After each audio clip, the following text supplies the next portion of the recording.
ეთერშია კურიერი 12 საათზე ახალ ამბებს თამარ ურიშაძე გაგაცნობთ. დღეს ქართული ოცნება ყრილობას მართავს. ღონისძიება სასტუმრო პარაგრაფში 2 საათში დაიწყება. აირჩევენ პარტიის თავმჯდომარეს და პოლიტიკური საბჭოს განახლებულ შემადგენლობას. რიგით მე-9 ყრილობაზე საუბარი შეეხება ასევე შემოდგომისთვის დაგეგმილ თვითმმართველობის არჩევნებს. ლელა ჯავახიშვილი გვიყვება დეტალებს, ის კურიერს უერთდება. ლელა, გისმენთ.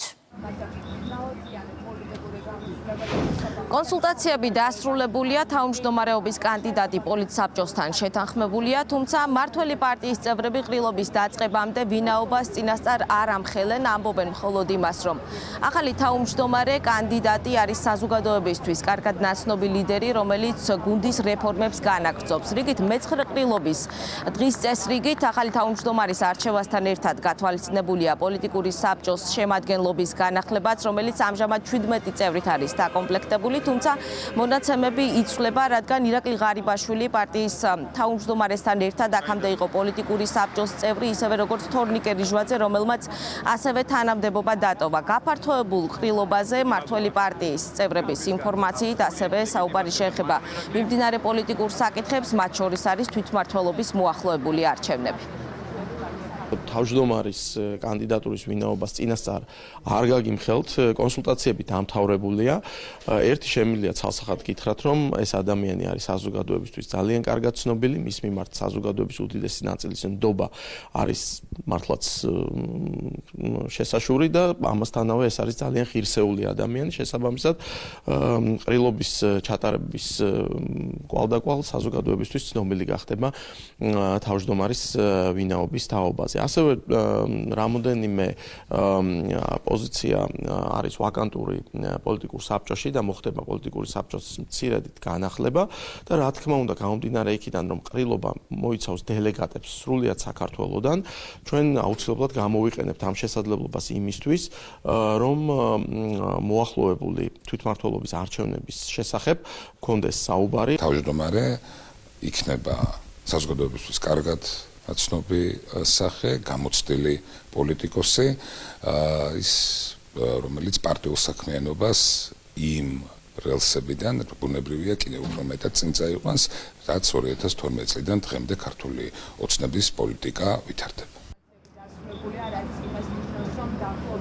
ვინ გახდება ქართული ოცნების ახალი თავმჯდომარე, ზუსტად 2 საათში გაირკვევა, მას შემდეგ რაც ყრილობა ოფიციალურად დაიწყება, დელეგატები სასტუმრო პარაგრაფში უკვე იკრიბებიან. მადლობა, ლელა ჯავახიშვილი საუბრობდა კურიერის პირდაპირ ეთერში. ფრიდრიხ მერცს გერმანიის კანცლერად არჩევას ულოცავს საქართველოს პრემიერ-მინისტრი. ვუსურვებ მას დიდ წარმატებას ამ მნიშვნელოვანი ევროპული ქვეყნის ხელმძღვანელობაში. იმედი მაქვს, რომ კანცლერ მერცის ხელმძღვანელობით საქართველო-გერმანიის პარტნიორობა გაძლიერდება, რაც შექმნის თანამშრომლობის ახალ შესაძლებლობებს ჩვენი ერების სასარგებლოდ, წერს ირაკლი კობახიძე.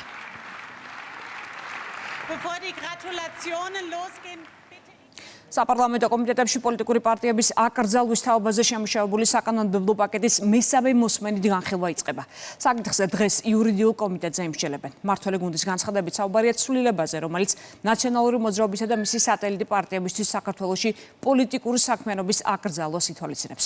საკონსტიტუციო სასამართლოს უფლება იქნება ის პარტიაც აკრძალოს, რომელიც უკვე აკრძალული პარტიის მიზნებსა და საქმიანობას განაგრძობს. თუ ორგანიზაცია გახავთ ექსტრემისტული და არის უბრალოდ არ გახავთ პოლიტიკური ორგანიზაცია და კრიმინალური ორგანიზაცია გახავთ, რომელსაც ფსევდოპოლიტიკური მიზნები აქვს, რა თქმა უნდა, ეს უნდა რეგულირდებოდეს კანონით, მაგრამ საქართველოში გვაქვს სიტუაცია, სადაც დემოკრატიის უკუსვა გვაქვს, მსგავსი საკანონმდებლო ინიციატივები იქნება გამოყენებული არა რაღაც დემოკრატიული მიზნებისთვის და უშაფრთხოების მიზნებისთვის, არამედ კონკრეტული პიროვნების ინტერესებისთვის. ყველა მსგავსი ტიპის საკანონმდებლო ინიციატივა არის მარტივად იმისთვის განკუთვნილი, რომ მოხდეს ყველა კრიტიკული ორგანიზაციის განადგურება. ის რასაც ჩვენ მისმენთ ახლა იგივე დროებით კომისიაზე კიდევ ერთხელ გვარწმუნებს ჩვენს და ქართულ ხალხსაც, რომ ნაციონალური მოძრაობა არ იმსახურებს დარჩეს პოლიტიკურ სპექტრში. სამწუხაროდ ჩვენ ისეთი ქვეყნებისგან მოვისმინეთ საყვედურები ნაციონალური მოძრაობის შესაძლო აკრძალვაზე, რომლებიც საკუთარ ქვეყანაში ყოველგვარი სასამართლო გადაწყვეტილების გარეშე მოითხოვა კონკრეტული პოლიტიკური პარტიების აკრძალვა. ქართულზე ხალხზე კარგად არავინ იცის იმსახურებს თუ არა ნაციონალური მოძრაობა ქართულ პოლიტიკაში დარჩენას, ჩვენ შესაბამის მტკიცებულებებს წარუდგენს საკონსტიტუციო სასამართლოს, დანარჩენს უკვე იმჯელებს სასამართლო. ორი პირი დააკავა საგამოძიებო სამსახურმა დიდი ოდენობით ყალბი ფულის გასაღების ფაქტზე. გამოძიების ინფორმაციით ბრალდებულებმა შიდა ქართლის რეგიონში ყალბი $100-იანები გაასაღეს, თანხის საერთო რაოდენობა კი 189,000-მდეა. ყალბი კუპიურები ამოღებულია. გამოძიება 212 მუხლით მიმდინარეობს, რაც 7-დან 10 წლამდე პატიმრობას ითვალისწინებს. წინასწარი შეთანხმებით ჯგუფის მიერ დიდი ოდენობით ყალბი ფულის გასაღების ფაქტზე დაკავებული იქნა ორი პირი. გამოძიებით დადგინდა, რომ ბრალდებულებმა უკანონო მატერიალური სარგებლის მიღების მიზნით შიდა ქართლის რეგიონში გაასაღეს საერთო ჯამში $188,900 ASH ოდენობის 1899 ცალი ყალბი $100-იანი კუპიურა. საგამოძიებო მოქმედებების შედეგად ყალბი კუპიურები სრულად იქნა ამოღებული. ნარკოდანაშაულის ბრალდებით 7 პირი დააკავა პოლიციამ თბილისში. სამართალდამცველებმა ნარკოტიკის საკონტროლოდ რამდენჯერმე შეისყიდეს და ფაქტები ჩაწერეს. ბრალდებულების პირადი და დროებითი საცხოვრებელი ბინების ჩხრეკისას ასევე მითითებული ლოკაციებიდან ამოღებულია ბუპრენორფინი, ჰეროინი, ალფა-პვპ და მარიხუანა. აღმოჩენილია ასევე მცენარის კულტივაციისთვის განკუთვნილი მოწყობილობები, ელექტროსასწორი და პოლიეთილენის პაკეტები. დანაშაულები 20 წლამდე პატიმრობას ითვალისწინებს. ცეცხლსასროლი იარაღი და საბრძოლო მასალა ამოიღო სამეგრელოს პოლიციამ. დაკავებულია ორი პირი. სამართალდამცველებმა ბრალდებულების ავტომობილის, სახლების და დამხმარე სათავსოს ჩხრეკისას 3 ავტომატი, მჭიდები, ვაზნები და ფეთქებადი ნივთიერება აღმოაჩინეს. გამოძიება 236 მუხლით მიმდინარეობს. დანაშაულები 6 წლამდე პატიმრობას ითვალისწინებს. სასაზღვრო პოლიციის თანამშრომლებმა საზღვრის უკანონოდ ჯგუფურად გადაკვეთის მცდელობის ფაქტზე უცხო ქვეყნის 5 მოქალაქე დააკავეს. ოპერატიული ღონისძიებები ჩატარდა გორგაძეთისა და საქმის სასაზღვრო სექტორების დაასაცავ მონაკვეთებზე. გამოძიების ინფორმაციით ბრალდებულები სასაზღვრო საკონტროლო გამტარი პუნქტის გვერდისავლით საქართველოდან თურქეთის მიმართულებით უკანონოდ ჯგუფურად ცდილობდნენ საზღვრის გადაკვეთას. დანაშაული 5 წლამდე პატიმრობას ითვალისწინებს. თბილისის საქალაქო სასამართლოში აქციების დროს დაკავებული არჩილ მუსელიანცის პროცესი მიმდინარეობს. დღეს ბრალდების მხარის ექსპერტები დაიკითხებიან. არჩილ მუსელიანცს ბრალი სისხლის სამართლის კოდექსის 187 მუხლით აქვს აღანებული, რაც სხვისი ნივთის დაზიანებას გულისხმობს. გამოძიების ინფორმაციით მუსელიანცმა პარლამენტის შენობის წინ ბოძზე დამაგრებული კამერების დენის წყარო დააზიანა და ცეცხლი წაუკიდა. ბრალდება 3-დან 6 წლამდე პატიმრობას ითვალისწინებს. ბრალდების მხარის წარმოდგენილი ეყოლება 2 მოწმე. ეს მოწმეები არიან დაქტილოსკოპიური ექსპერტიზის დასკვნის გამცემი ექსპერტი და ასევე ჰაბიდოსკოპიური ექსპერტიზა, ვინც ჩაატარა ის პიროვნება. ეს მოწმეები საკმაოდ მნიშვნელოვანი მოწმეები არიან. აქედან გამომდინარე, საკმაოდ ჩართული ვიქნებით მათ გამოკვლევაში, როგორც ბრალდების, ასევე დაცვის მხარე. ჩვენ პოზიციას რაც შეეხება, როგორც დასაწყისში აღვნიშნეთ, ჩემი დაცვის ჯგუფი არ აღიარებს წარდგენილ ბრალდებას და შესაბამისად სადავოთხოვთ ყველა მტკიცებულებას. დაიკითხებიან ფონოსკოპიური ექსპერტიზის დასკვნის გამცემი ექსპერტი, რომელმაც დაადგინა, რომ ვიდეო ჩანაწერში, რომელშიც ჩანს, რომ არჩილ მუსელიანცი აზიანებს და ცეცხლს უკიდებს უშუალოდ სატელეკომუნიკაციო ყუთს, არის ნამდვილად არჩილ მუსელიანცი, აღნიშნული პირის საუბარი ისმის ამ ჩანაწერში და სწორედ ამის იდენტურობას ადგენს მითითებული ექსპერტი. გარდა აღნიშნულისა დაიკითხება დაქტილოსკოპიური ექსპერტიზის დასკვნის გამცემი ექსპერტი, რომელიც ასევე ადგენს ამ საქმის ფარგლებში იმას, რომ უშუალოდ დანაშაულის ადგილიდან უშუალოდ სატელეკომუნიკაციო კარადის შიდა ზედაპირიდან აღებული ხელისყულის ნიმუში იდენტურია უშუალოდ არჩილ მუსელიანცის ხელისყულის ნიმუშის, რაც რა თქმა უნდა ადგენს იმას ასევე, რომ მას ნამდვილად გააჩნდა შემხებლობა დაზიანებამდე, ცეცხლის წაკიდებამდე აღნიშნულ ნივთთან. მოძრაობა აღდგენილია ყაზბეგის მუნიციპალიტეტში, სადაც ძლიერმა წვიმამ ტრანსპორტის გადაადგილება შეაფერხა. ადიდებულმა მდინარემ სოფელ ქოსელში მისასვლელი გზა დააზიანა, სოფელ ყანოფში კი კლდის მასა ჩამოიშალა. უხმა ნალექმა პრობლემები შექმნა სოფელ ხურთისშიც. ადგილობრივი ხელისუფლების განცხადებით პრევენციისთვის დაიგეგმა საყმენი კედლის და სპეციალური კონსტრუქციების მოწყობა. ვიმყოფებით სოფელ ქოსელში, სადაც უხვინალექის გამომდინარე დააზიანა სოფელში მიმავალი გზა. მოსახლეობის უსაფრთხო და შეუფერხებელი გადაადგილებისთვის კეთილმოწყობის სამსახურის მობილური ჯგუფი და ტექნიკა მუშაობს 24 საათიან რეჟიმში. დედაქალაქის მერია სადგურის მოედანზე გაჩენილი ხანძრის შედეგად დაზარალებულ მოვეჭრებს დაეხმარება. პირველ ეტაპზე დასუფთავდება დამწვარი ტერიტორია და მოხდება დაზიანებული კონსტრუქციების დემონტაჟი. შემდეგი ეტაპი იქნება აღდგენითი სამუშაოები. მუნიციპალიტეტის მერია დაზარალებულებს სარეზერვო ფონდიდან ფინანსურ დახმარებასაც გაუწევს. სადგურის მოედანზე გაჩენილი ხანძრის შედეგად 400 მოვეჭრე დაზარალდა. საკითხზე დღეს კახი კალაძემ თბილისის მთავრობის ხდომაზე ისაუბრა. დედაქალაქის მერიამ, რა თქმა უნდა, მყისიერად დაიწყო კომუნიკაცია დაზარალებულ მოვაჭრეებთან. პირველი რაც მათ ითხოვეს, ხანძრის შედეგად დამწვარი ბაზრობის ტერიტორიის დასუფთავება და დაზიანებული კონსტრუქციების დემონტაჟი გახდა. მუნიციპალიტეტის მერიამ სარეზერვო ფონდიდან საჭირო სახსრები გამოყო და თბილისის მუნიციპალური ინსპექციის კონტრაქტორ კომპანიასთან ხელშეკრულება უკვე გაფორმდა და აღნიშნულმა კომპანიამ შემთხვევის ადგილზე დაიწყო სადემონტაჟო და შესაბამისად დასუფთავების სამუშაოები. ჩვენ აღნიშნულთან დაკავშირებით მოვისმინეთ ძალიან ბევრი ტყუილი, ძალიან ბევრი სამწუხაროდ სიბინძურე, თუმცა რა თქმა უნდა ამას ყურადღება არ უნდა მივაქციოთ.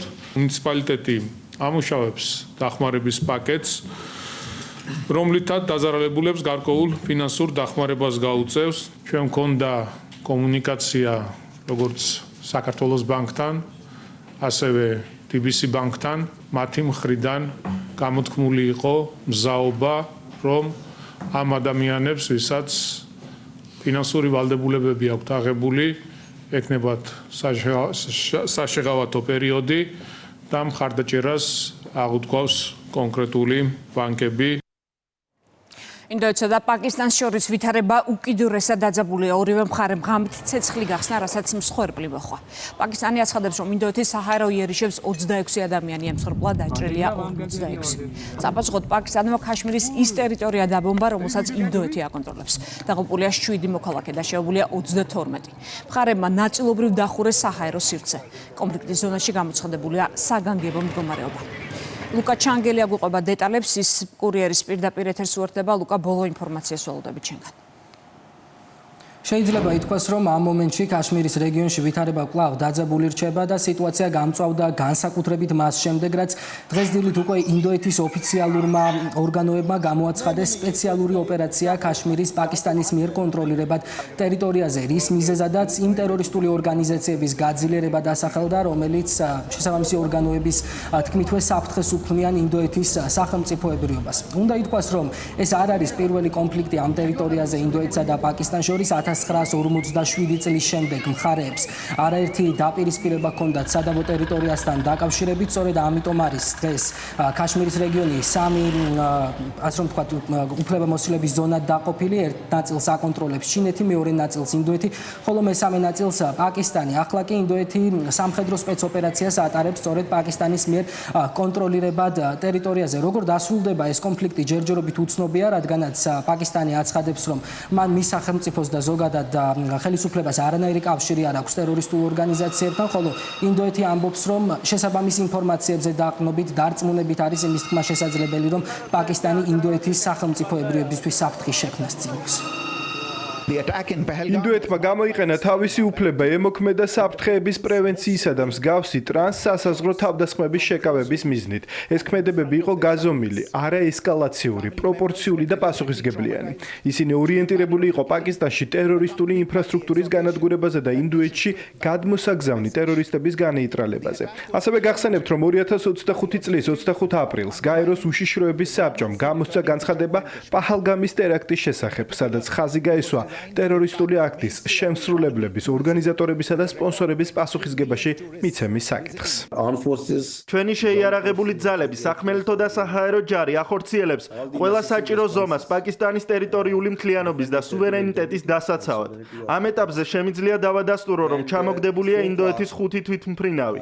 ხაზგასმით მინდა აღვნიშნო, რომ ეს შეტაკებები თავდაცვითი ხასიათის იყო, რადგან ინდოეთის კუთვნილი თვითმფრინავები თავს დაესხნენ და ცეცხლი გაუხსნეს პაკისტანის ტერიტორიას. ჩვენ ინდოეთს შევთავაზეთ უსაფუძვლო ბრალდებების ნაცვლად გამჭვირვალე და დამოუკიდებელი გამოძიების ჩატარება ნეიტრალური მხარის მიერ. ეს არის გზა, რომელიც ჩვენ შევარჩიეთ, რადგან არანაირი მტკიცებულება არ წარმოგვიდგინეს ამ ბრალდებებთან დაკავშირებით. მიმდინარე კონფლიქტს განსაკუთრებით დიდ საფრთხედ აღიქვამენ მსოფლიოს სხვადასხვა სახელმწიფოების ლიდერები, რადგანაც როგორც ვიცით, პაკისტანი და ინდოეთი ბირთვული იარაღის მატარებელი სახელმწიფოები არიან. შესაბამისად არსებობს იმის საფრთხე, რომ ეს კონფლიქტი უფრო სრულმასშტაბიან ესკალაციაში გადაიზარდოს. განცხადება უკვე გააკეთა ამ თემაზე ამერიკის შეერთებული შტატების პრეზიდენტმა, ასევე ამერიკის შეერთებული შტატების სახელმწიფო მდივანმა. ჩინეთის საგარეო უწყება ამბობს, რომ შეშფოთებულია მხარეებს შორის არსებული დაპირისპირებით, ხოლო ირანი, ინდოეთსა და პაკისტანს სთავაზობს მოლაპარაკების მაგიდასთან დასხდომას და შუამავლის როლის შესრულებას. ჩვენ ღრმად შეშფოთებულები ვართ, რომ ეს ინციდენტი შეიძლება გახდეს საბაბი საპასუხო ქმედებებისთვის და გადაიზარდოს სრულმასშტაბიან სამხედრო კონფლიქტში. სამხრეთ აზიაში მშვიდობის უზრუნველსაყოფად ჩვენ მტკიცედ მოუწოდებთ ინდოეთსა და პაკისტანს გამოიჩინონ თავშეკავება და სტაბილურობა აღადგინონ დიალოგის გზით. სამარცხვინოა ის რაც ხდება. ჩვენ ინდოეთის სამხედრო იერიშის შესახებ შევიტყვეთ ახლა, როდესაც ოვალურ კაბინეტში შევდიოდით. ვფიქრობ, გამოცდილებიდან გამომდინარე იქ მყოფმა ხალხმა იცოდა რომ რაღაც მოხდებოდა. ინდოეთი და პაკისტანი იბრძვიან უკვე მრავალი ათწლეულია და საუკუნეებიც კი. თუ კარგად დავფიქრდებით, მე უბრალოდ იმედი მაქვს რომ ეს ყველაფერი ძალიან მალე დასრულდება. ინდოეთი აგრძელებს პაკისტანის მიერ კონტროლირებად ტერიტორიაზე სპეციალურ სამხედრო ოპერაციას.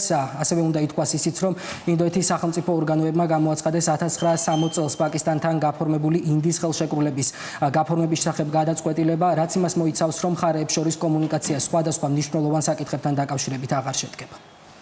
მადლობა, ლუკა ჩანგელია საუბრობდა პირდაპირ ეთერში. უკრაინაში საომარი მოქმედებები გრძელდება. კიევზე ოკუპანტებმა ორი თავდასხმა განახორციელეს და იღუპა ორი ადამიანი, დაჭრილია 8, მათ შორის 4 ბავშვია. რუსეთის ძალებმა დედაქალაქს დრონები შეუტიეს. 3 რაიონში აფეთქებები იყო, განადგურებულია კორპუსები და სამოქალაქო ინფრასტრუქტურა.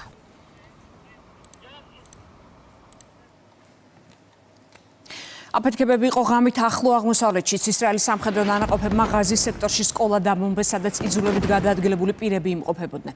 მედიის ცნობით შენობაზე 2 თავდასხმა მოხდა. დაღუპულია 29 ადამიანი. ღაზის სექტორში კიდევ 46 პალესტინელი დაიღუპა.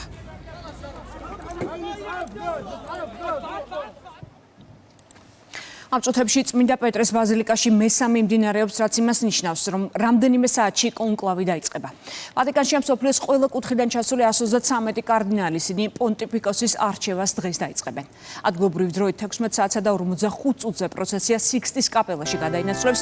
კენჭისყრის დაწყებამდე ყველა კარდინალი დადებს ფიცს, რომ ერთგულად შეასრულებს საკუთარ მოვალეობას თუ მას აერჩევენ. ამის შემდეგ კარი დაიხურება და ისინი იზოლაციაში დარჩებიან. დაახლოებით 6 საათზე პირველი კენჭისყრის შემდეგ სიქსტის კაპელა საყვამურიდან კვამლი ამოიფრქვა.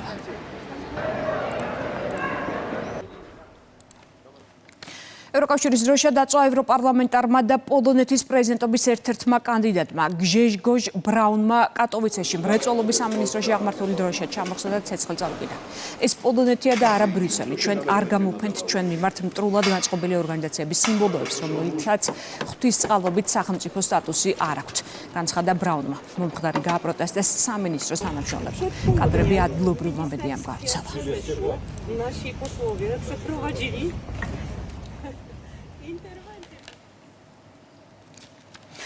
კლიმატის ცვლილებით გამოწვეული კატასტროფების რისკის შემცირება საქართველოში. ასე ქვია პროექტს, რომელიც დამატებით 15 მუნიციპალიტეტში განხორციელდება. შეხვედრა, რომელიც მუნიციპალიტეტებს წარმომადგენლებთან გაიმართა გარემოს დაცვის მინისტრის მოადგილემ და UNDP-ის გარემოს დაცვა და ენერგეტიკის მიმართულების ხელმძღვანელმა გახსნეს. კლიმატის ცვლილებით გამოწვეული რისკების შემცირება ეს არის ძალიან მნიშვნელოვანი და ძალიან კარგია რომ წეს დაემატა კიდე 15 მუნიციპალიტეტი, სულ არის 46 მუნიციპალიტეტი, ფაქტურად მოსახლეობის 70%-ამდე არის ჩართული ამ პროცესში. აქ კარგი და უმნიშვნელოვანესი კომპონენტი არის სწორედ ცნობიერების და განათლების ამაღლება ამ მიმართულებით.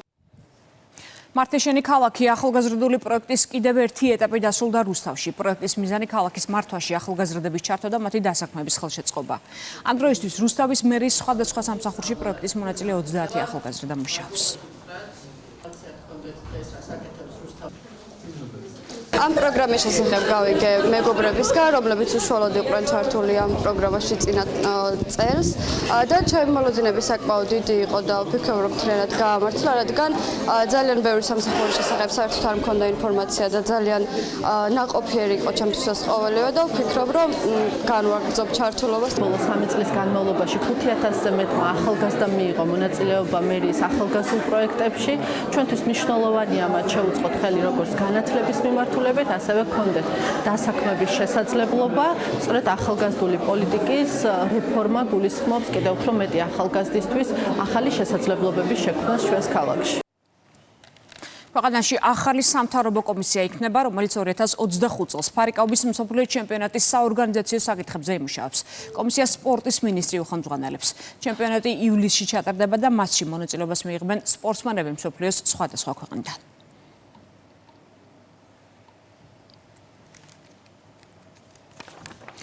სპორტის მინისტრმა საქართველოს ყინულის ჰოკეის და ეროვნულ ნაკრებს მსოფლიოს ჩემპიონატის მეორე დივიზიონში მიღწეული წარმატება მიულოცა. შალვა გოგოლაძე ნაკრების წევრებს შეხვდა. ქართველმა სპორტსმენებმა ახალ ზელანდიაში მსოფლიოს ჩემპიონატის მეორე დივიზიონის ბ ჯგუფის ყველა მატჩი მოიგეს და ტურნირი პირველ ადგილზე დაასრულეს. დღეს შევხვდი საქართველოს ყინულის ჰოკეის ეროვნული ნაკრების წევრებს, რომლებსაც მიულოცეთ მსოფლიო ჩემპიონატზე წარმატებული ასპარეზობა და ასევე უსურვებ მომავალში უფრო ძლიერ დივიზიონში გამარჯვებები და წარმატებული ასპარეზობა. საქართველოს ნაკრები დაბრუნდა ახალი ზელანდიიდან გამარჯვებული, მოვიგეთ მეორე B დივიზიონი. მომავალ წელს გვექნება გაცილებით უფრო რთული თამაშები მეორე A დივიზიონში, მაგრამ ჩვენ გავამართლებთ იმ მიზნებს და დასახულ გეგმებს, რომელიც გვაქვს. რუსთაველის თეატრში ანზორ ერქომაიშვილის სახელობის ფოლკლორის სახელმწიფო ცენტრის გუნდის პირველი სოლო კონცერტი გაიმართა. მცირე სცენაში შესრულდა სხვადასხვა კუთხის ფოლკლორის ნიმუშები, მრავალხმიანი სიმღერები და საგალობლები. გუნდი გასულ წელს კულტურის სამინისტროს მხარდაჭერით დაფუძნდა.